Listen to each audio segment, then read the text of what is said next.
could this be Megatron's alt mode? Or maybe it's just some medieval Decepticon who went through the time portal. I don't even know if this is even from the production.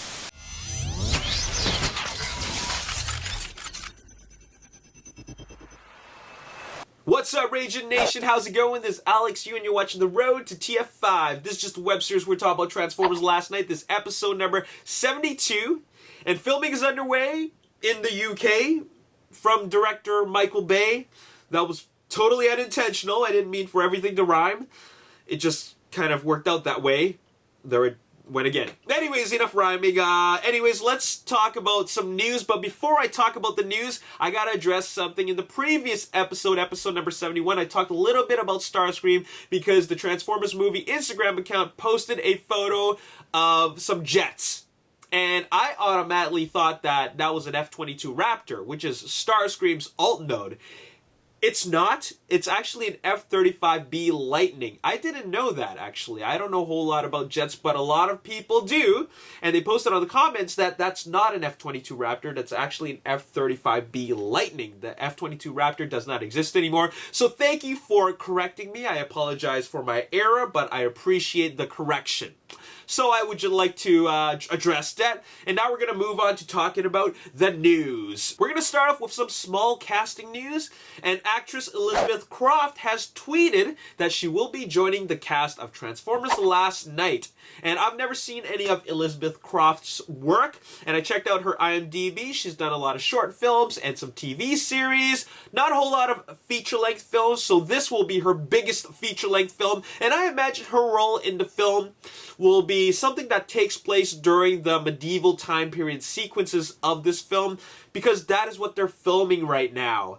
So that's what I think is going to be her role. I don't know specifically what or who, but that is what I believe. Also in casting news, now this is a little bit of a big deal. According to Mashable, Once Upon a Time actor Liam Garrigan, who plays King Arthur in a TV series, is going to be playing that role again in Transformers Last Night. He's going to be playing King Arthur, according to Mashable. Now, we have King Arthur, Merlin, Excalibur. Well, we're definitely having a big sword of some kind that shows some kind of significance to the story. Might as well throw in the rest of the Knights of the Round Table, like Lancelot, Galahad, Guinevere. So I don't know how much they are borrowing from the King Arthur legend, but it seems like they're taking a lot. And of course, the original inspiration for this film was the G1 episode, A Decepticon in King Arthur's Court. So it's going to be very, very interesting to see where they're going with this. Now, we're going to talk about shooting locations, and I don't know where they're currently shooting, like at the current moment, but they were shooting in Scotland, specifically at the Old Man of Storr and the Trotternis Ridge. I don't know what they filmed there, but it looks like the production is moving to Wales because hairstylist Yodis Panagiotou is heading to Wales to work on Transformers Last Night, and he posted a video on his Instagram account, and it says that he's heading to Wales. Now, if you are not familiar with the geography of the UK, Google Maps is your best friend. So, Scotland is, of course, right here on the northern tip of the United Kingdom. And Wales is right here between England and the island of Ireland. So, Wales is a completely different location in comparison to Scotland. So, I'm not sure if they're there already, but they're definitely going to be filming there, because that's what their hairstylist posted, okay? So they were filming at the Old Man of Storr in Scotland and the Trotternis Ridge, and those are some pretty grand locations. And we've seen some stuff so far from the Homeward Flight Facebook page, and the most significant thing in that photo album was the reveal of a knight, okay? But now, some new photos have surfaced from Buchanan Photos, and it shows more of that night and also more of that that sequence as a whole, because we get another angle of that night, and also there are more more people that are from that time period. For example, these two guys who appear to be just some locals wandering that area with their horses, and they appear to be very, very curious. Because this knight not only is just wandering by himself, but look at this. He's got what appears to be a Cybertronian staff. This does not look like a staff that some local blacksmith created. This looks definitely like Cybertronian technology, and he's got his hands on it. Obviously, this staff holds some sort of significance, and in the realm of King Arthur and in Camelot, they would define this as magic, this Cybertronian technology as magic, and maybe this is Merlin's staff. I mean, you know, it won't originally belong to Merlin, but once he gets his hands on it, it will be Merlin's staff, and it'll cast magic spells. But essentially, it's Cybertronian technology. So very, very interesting. You can head over to Buchanan Photos to check out the rest of those photos. There's a lot of them, but it really, really makes you more curious about the story. So very, very cool. Anyways, there is another location that they're going to be filming at, and that is Norway. And based on this article over here, it's from a Norwegian website, I can't read anything on it. If anybody can understand Norwegian, then please comment below. I don't know exactly where they're going to be filming, but all I would love to see is that they get some northern lights. Some of those Aurora Borealis, you know, if they throw that in, man, I'll be very, very happy to see that on the big screen. It's gonna look fantastic. So they still have a lot of locations to film at before they head to Norway. I imagine that they would like to film all the UK stuff before they head over to a mainland of, or rather in Europe, right? So, well, obviously they just finished filming in Scotland. They're going to be filming in Wales if they're not already filming there. But they also got to film in London because they have used Detroit to film the streets of London. It's going to, like, pretend to be London, but they still got to get some establishing shots, some wide shots. Of course, you got to get some of the big landmarks of London. So I don't know if they're going to do that later on, but it's possible that they might have already done that for using a second unit, because they might, all they need to do is probably film some wide establishing shots to show the audience the location, and they could just do that by a helicopter. Anybody can pilot it. It doesn't necessarily need to have Michael Bay there. After all, they could just do all that stuff using second unit. So they might have already done that. So I really don't know how much of the actual city of London they're actually going to film, but I'm positive they're at least going to film at Stonehenge, because that would be awesome to include a landmark like that. I mean, they could use that as some kind of Cybertronian history. You know what I'm saying? There's got to be some kind of story to that. Because Michael Bay did post a photo of himself standing next to Stonehenge for location scouting. So I imagine that it's going to be a piece of the story. But anyways, other places where they have to film other than potentially London is Northern Ireland, Iceland, and maybe, just maybe, Mongolia. Mongolia could potentially be the only location in Asia where they could be filming. It's just right above China on the northern side, and there's no word on if they're going to revisit China. The last known location of the Dinobots was in China, specifically Hong Kong, but it's possible that they could have wandered off into Mongolia.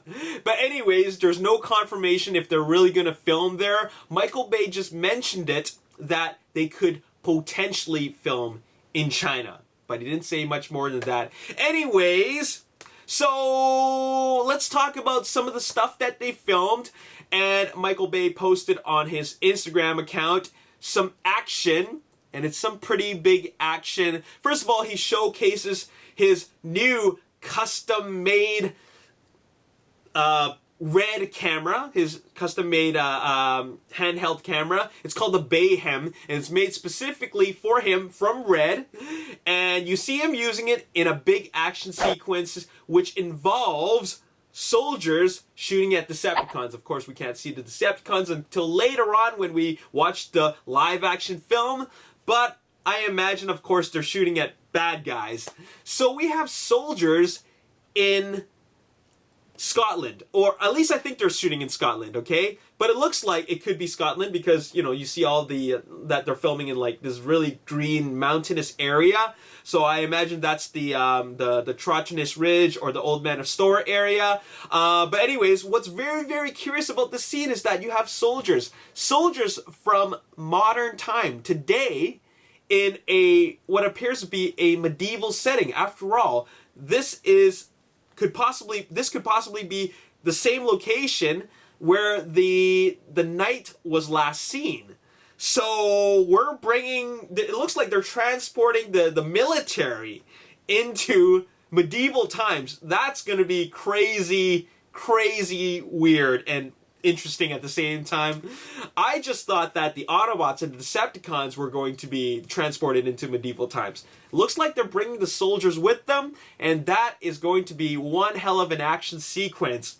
And I'm really excited about it. And I gotta tell you, there are two things that really make me excited about Transformers Last Night. And that is the fact that they're bringing kids into this film, and also it's a film that takes place in medieval times. Because not only is that straight out of a G1 episode, but also they're entering into the realm of fantasy and breaking formula. We've seen the last 4 films, and it's such a formulaic process, but now we're seeing something entirely different, and I think that they're going to make a pretty fun and interesting film with a good story. So that's something I'm really, really excited about. And the last thing I want to talk about, and I don't know where this came from, and I don't know the significance of this, but this is a photo shared to me from Sam Yam Lam Sal. Thank you for sharing with me this photo, and it appears to be a black truck, a custom like black truck, and obviously a lot of custom work has been done on it, but it's got well, first of all, it's black, and it's got a Decepticon symbol on it. Look at that. There's a Decepticon symbol on it. It's even got a robotic metal finger. It's flipping the bird. It's got skulls. It's got chains. It's got spikes on the wheels. And it's got a lot of sharp edges. I'm just thinking that this could be a Decepticon who came from Cybertron to Earth in modern times and then go through some kind of a portal to medieval times. And that's why he looks like this. He took in Earth mode, like an Earth alt mode, and then he brought it back into like a very, very medieval time period, and that is why he looks like this. He's got chains all over him. He's got sharp edges. He's got like skulls even. This does not look like a vehicle that would have existed or in modern times. If anything, it looks like a vehicle that exists in medieval times, but which originally came from a modern time. So could this be Megatron's alt mode, or maybe it's just some medieval Decepticon who went through the time portal? I don't even know if this is even from the production. This is the first time I'm seeing this photo. Anyways, I'm just throwing it out there. I don't know what this could mean, but it's very, very interesting. I appreciate you sharing that with me, but that is a real piece of work. And that's all I got for news today, and now we're gonna do Twitter questions, birthday shoutouts, and then Twitter shoutouts, okay? So this question is from Ross Donegan, and the question is, do you think the creators are the Quintessons? Absolutely. The creators are the live-action film universe's version of the Quintessons. That's what they are. They never have once mentioned the Quintessons. They mentioned the creators, so it makes sense. This question is from Jeff Matthew. He said, how come Michael Bay to the idea to mix the King Arthur story with TF5? Well, Michael Bay didn't actually come up with the idea. It's the 13 writers who were in the writer's room that came up with that story. And they didn't actually come up with that story. They were inspired by a G1 episode. They studied Transformers. They studied all the different cartoons and all the toys. And one storyline that they thought was very interesting was the episode from G1, A Decepticon in King Arthur's Court, and that is why we're having a King Arthur story in this 5th installment of the live-action franchise. So it wasn't Michael Bay that came up with the story, it was the writers. Francis Salent asks, do you think Bumblebee can dies in any future movies? Greetings from Argentina. Greetings from Canada. No, Bumblebee's never gonna die. Never, ever, ever going to die. You know how many kids would be sad if Bumblebee dies? A lot of kids' favorite Autobot character is Bumblebee. If he died, oh man, parents would never hear the end of it. Believe me. Sean Kalinowski asks, how good do you think the movie will be? I think that Transformers Last Night is going to be the second best film in the Transformers live action universe. First one being Transformers that came out in 2007. That is the best film. I originally thought that Age of Extinction was the next best film. It has a lot of robot action in it, but actually when I rewatch it and rewatch it again, it's really not that great. It's got a lot of flaws. I actually think Transformers Dark of the Moon is the second best film, and I think that Transformers Last Night is going to take that spot.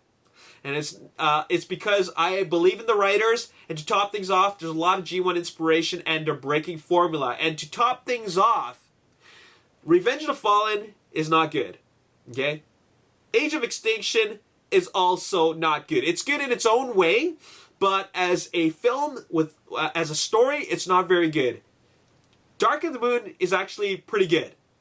The Last Night has potential to be good. And the main reason why is because Dark of the Moon actually has G1 inspiration. The Ultimate Doom. Remember that G1 episode? It's called The Ultimate Doom. That is what Dark of the Moon is inspired from. The Last Night is inspired by a Decepticon in King Arthur's court. So you can see that these two sequels have inspiration from the original source material. Age of Extinction? Where did they even come up with that? I don't know. Maybe you guys can fill me in with that. So they just came out of ideas like from wherever, like Aaron Kruger just came up with whatever he thought would be considered good, and that's how Age of Extinction came about. Sure, of course, there was the Lockdown character, which came from the Transformers animated series, but that whole story was something that Aaron Kruger came up with.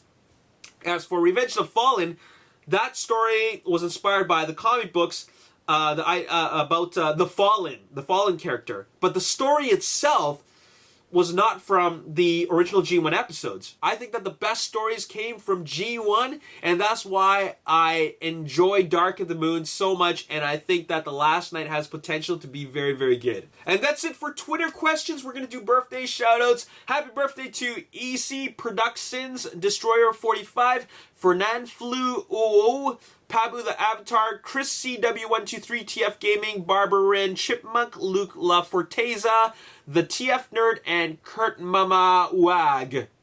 Happy birthday to all y'all. Thank you for your support at the Ragin Nation. Hope you guys have a good one.